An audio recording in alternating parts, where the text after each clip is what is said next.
So knowing now that Toastmasters movement is Oliver Twist's dead, let's give a warm welcome to the speech, Ernie, God, and me.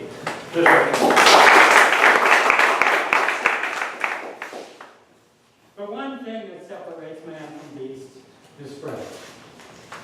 Fred can give us the greatest joy and the most trouble. From age 2, I was raised in a Catholic orphanage. Even though I didn't have much of a family, I had plenty of friends, or as the nuns would say, troublemakers.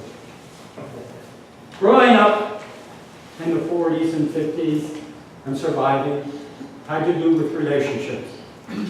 I had some great relationships and some that weren't so good. One of my most memorable relationships was with a kid named Ernest Patrick Schwartz. His father was Jewish and his mother was Catholic.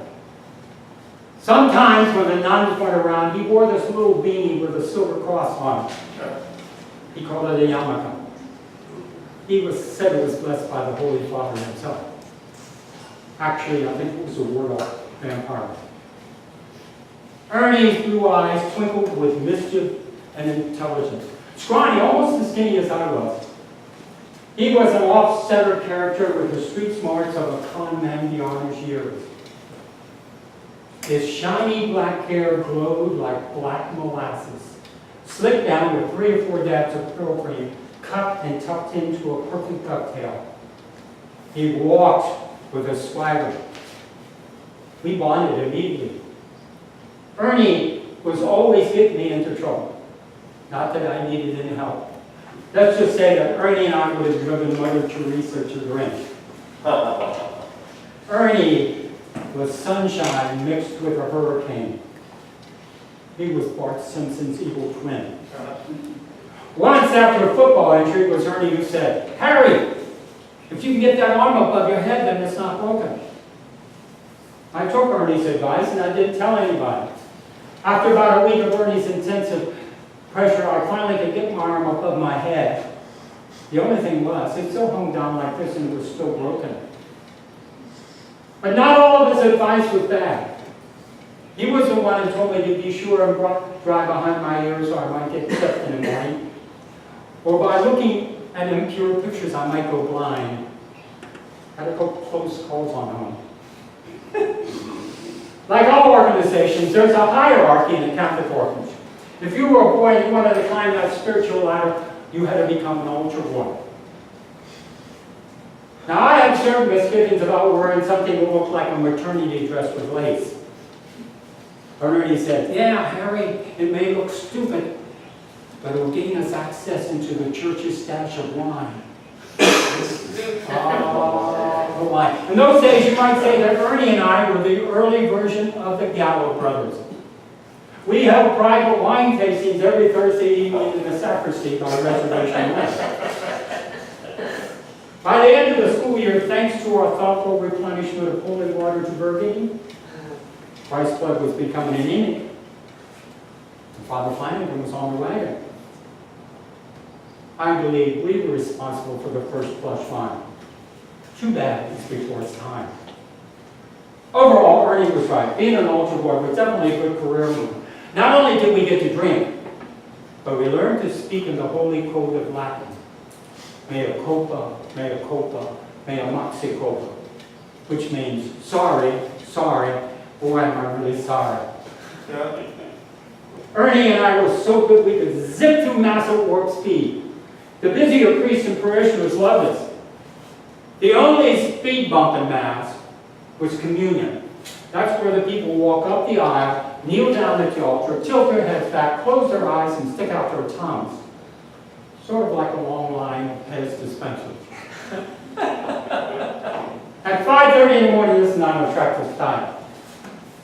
One day, when I was feeling particularly full of myself, I made the mistake of bragging to Ernie that I could do the priest part of the Mass in Latin. That was all Ernie needed to hear. He said, "Harry, anybody can do Mass, but you can't do confession." Confession, that's a really big caper. Then Ernie said, I double dare you, triple dare. Oh, you couldn't turn down a triple dare. But wiretapping God's sin outline would guarantee you first-class seating on the express bus to hell. But what then? The only thing I had to lose was my soul, which I had traded for a Milky Way back when I was 7 years old anyway. Ernie's plan was easy. I was to use the tunnel to slip into the priest box. He was to be Tonto to my Lone Ranger. His job was to put up and remove the confessions in progress sign, and to whistle to warn me if any priest or nun came into the church. So there I sat in the power seat of sin and forgiveness, munching on some stolen jelly beans, waiting for my first wannabe saint to come marching in. My first customer was a young girl preoccupied with boys. She said she had a problem with lusting in her mind and heart. I said, so who doesn't, my child? I let her off with a penance of a Hail Mary, and as she was leaving, I said, don't forget to drive behind your ears. You might go deaf in the morning. Maybe I had an off day. I didn't hear one really creative or original sin. I wanted to hear something that God said up and go, wow! But in spite of it all, I gave it my all. I was on a holy roll. I gave penance here, I gave penance there. Maybe this was my calling. Some people have an ear for music. I had an ear for sin. Pride goeth before what? Downfall. To this day, I don't know what happened. Because without any warning from Ernie, Mother Superior, the spiritual mother of the Terminator, waddled into the spiritual penalty box known as the confession. I knew it was her from her creaking knees. That was her signature. Then I saw the outline of her habit. There she was, the big mama, the really big mama. The woman who would arm wrestle the devil himself. I tried not to panic. I can handle this, I thought. Mother Superior's transgression centered around food. She said, bless me, Father, for I have sinned. I've stolen and eaten Sister Mary Joseph's box of Hershey bars. I said, so? To make her matters worse, I told her penance were 50 laps around her rosary beads. Suddenly there was a deadly silence. I could see her lean forward, and I could feel her hot chocolate breath coming through the screen. And she said, husband, is that you in there? Oh my God, I think I wet my pants. Worse, I spilled jelly beans all over the floor.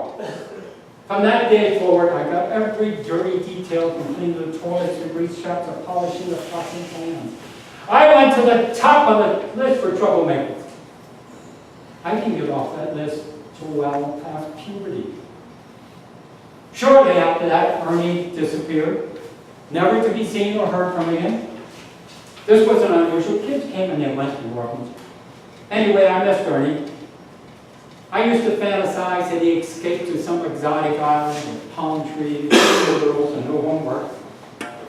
As for me, I dutifully stayed behind the orphanage until I was 17. Joined the army. It was a horizontal move. Except the food was better. The one thing that separates men from anything is friends. Friendship can bring you the greatest joy and the most trouble. This is not the end of the story. Shortly after I got out of the army, a couple months after, I went back to the orphanage and went to Mass at the old church and sat back. Everything was different. Mass was in English, guitars were in, the organ was gone, and the priest was young like me. When it came time for communion, I took my place in the Pez line. I knelt down, I tilted my head back, I closed my eyes, and I stuck out my tongue. I heard this voice above me whisper, "Harry, is that you?" I opened my eyes, and there he was. Father Ernest Patrick Schwartz. That's my internet name. Mr. Toastmaster.